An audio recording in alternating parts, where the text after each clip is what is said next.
Para muchas personas, estos increíbles avistamientos sirvieron como recordatorio de que son muchas las especies que hoy están amenazadas por la creciente urbanización, que ha traído como consecuencia la reducción de su hábitat. Es lo que ha sucedido en Cancún y Tulum, donde el crecimiento de la metrópoli y el turismo masivo han causado la erosión de las áreas naturales donde vivían miles de especies silvestres que hoy luchan por no extinguirse. Viajar por toda la costera, pues de noche, o sea, ves una infinidad de animalitos muertos en la carretera, cangrejos, vida marina, etcétera, o sea, están muertos, o sea, los ves en la carretera. En esta misma zona, el megaproyecto de infraestructura denominado Tren Maya, que comenzó a construirse en mayo del 2020, lleva una doble repercusión a la flora y fauna, pues además de pretender incrementar el turismo aún más en el sur del país, este tren se adentrará en las reservas de la biosfera de la península de Yucatán. Al inicio del proyecto, el Fondo Nacional del Fomento al Turismo afirmaba que en la mitad de los 1.500 kilómetros que recorrería el tren ya existían vías ferroviarias antiguas y que para evitar la deforestación, el resto de los rieles serían construidos sobre carreteras y en paralelo a las torres de la Red Eléctrica Nacional que ya atraviesan la selva de la península de Yucatán en zonas donde ya no hay árboles. Sin embargo, el informe que la Secretaría del Medio Ambiente y Recursos Naturales entregó el 1 de diciembre del 2020 confirmó la autorización de la tala de 800 hectáreas de selva solo para la construcción del primer tramo y de 30 hectáreas más para las estaciones, lo que le costará al ecosistema más de 11,000 árboles e individuos vegetales. De acuerdo con el Ejecutivo Federal, las pérdidas vegetales serán recuperadas con un programa de reforestación que promete triplicar la cantidad de árboles talados. Sin embargo, este plan centra esfuerzos en recuperar el número y no en rescatar a las especies de árboles que serán removidos, entre los que se encuentran varias especies endémicas y en peligro de extinción. La solución propuesta es trasplantar estos ejemplares, únicos en su tipo, a otra zona a través de un programa de reubicación de especies. Sin embargo, esto no podrá ser posible si los árboles son cortados con motosierras y no desmontados de raíz, como lo afirma la manifestación de impacto ambiental del Tren Maya, publicada por Semarnat.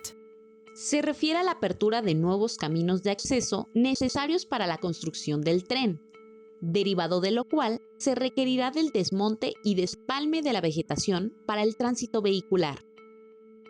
El desmonte se realizará de manera manual mediante el uso de motosierras, machetes y herramientas afines.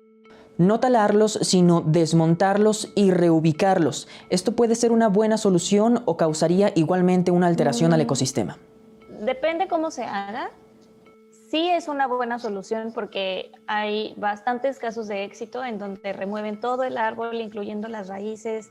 Es un proceso bastante tardado por cada uno de estos árboles. Hay algunos que se pueden llevar hasta una semana de empezar a cortar alrededor del árbol y después poderlo mover con una grúa que pueda soportar el peso tanto del árbol como la raíz, todo. De donde lo removiste, pues claro que va a tener un impacto. Y en donde lo plantes, pues si es el mismo ecosistema, etcétera, pues si va a tener una afección, puede ser positiva o negativa. Un mes después del inicio de las obras de construcción, Fonatur anunció que el proyecto del Tren Maya utilizaría diésel para su funcionamiento. La opción habría ganado porque comprar este combustible sería más barato que construir y operar un tren eléctrico. El costo anual equivalente de la alternativa eléctrica es de 6.8% mayor a la alternativa del diésel. Del análisis se concluye que la tracción diésel es la mejor alternativa. ¿Va a ser más barato para la administración, pero no va a ser más caro para el ecosistema? La pregunta que me estás haciendo es un poco retórica. O sea, yo no evalúo. Yo verifico que lo que utiliza Semarnat se cumpla. Lo que llegar a opinar en su momento como persona, como ciudadano, como biólogo, se hace a un lado y tengo que actuar conforme a la ley. No puedo yo ser muy subjetivo en pro o en contra de algo en cuanto a un resolutivo. Entonces, yo entiendo las tasas de carbono, tu huella ambiental, entiendo que soy biólogo, pero como inspector, ¿qué es?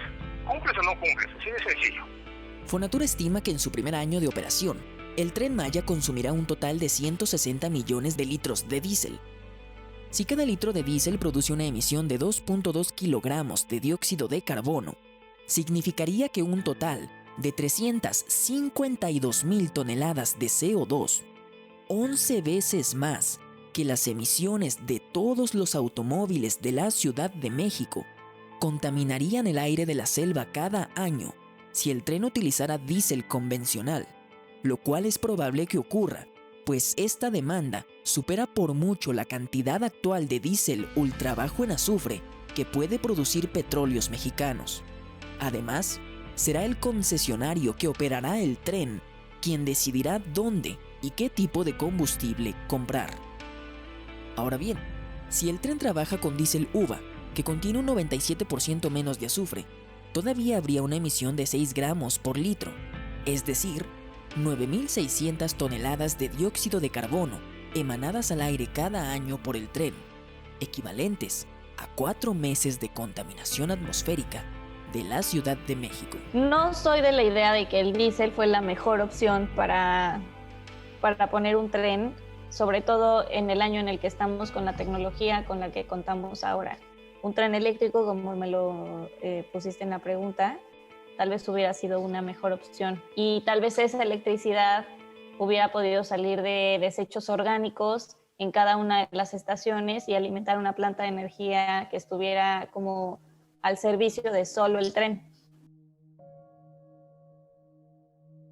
La manifestación de impacto ambiental de Semarnat también advierte de riesgos relacionados con karsticidad, un fenómeno que provoca que las rocas del subsuelo sean disueltas por el exceso de humedad, ocasionando hundimientos, socavones y cuevas subterráneas que vuelven frágil a la corteza.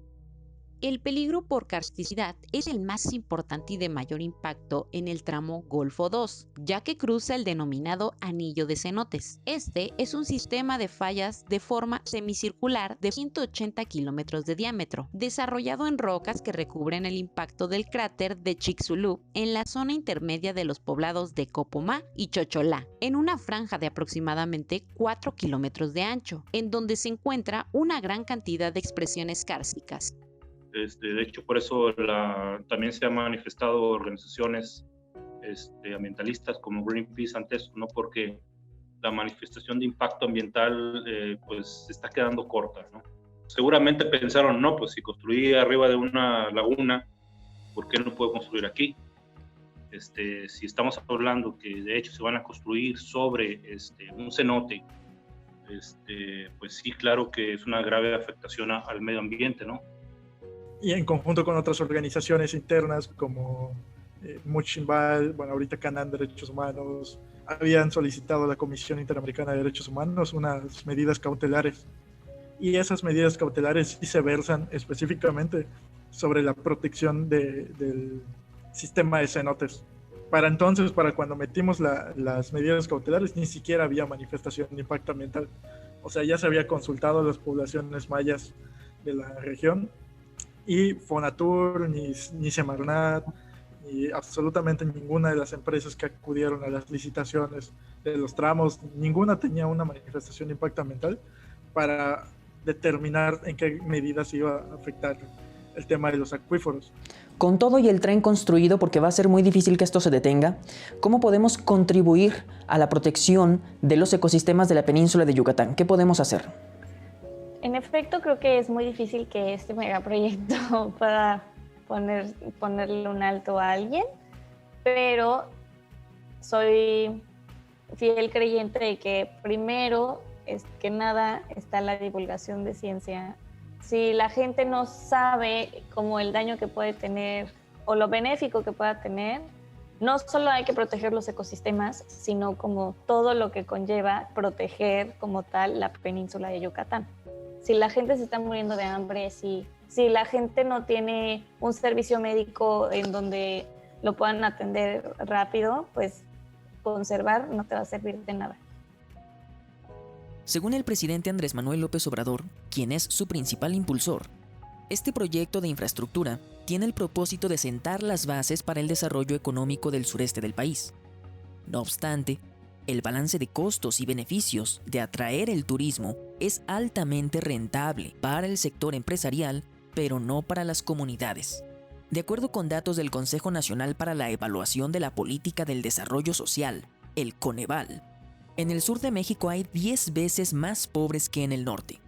Se estima que 2/3 partes de la población de estos estados son pobres y que hay al menos 3 millones de personas en pobreza extrema, pese a vivir en zonas turísticas. Durante 6 décadas, el turismo ha sido la principal actividad económica de la región. La entidad más visitada es Quintana Roo. Estadísticas del INEGI indican que el estado tuvo ingresos superiores a los $2,000 millones durante el 2019, lo que representa el 34% de las ganancias que recibe el país por la industria turística. En contraste, los informes del Coneval del mismo periodo revelan que la pobreza en el estado ha alcanzado al 40% de la población, es decir, 500,000 de personas que viven en Quintana Roo hoy son pobres.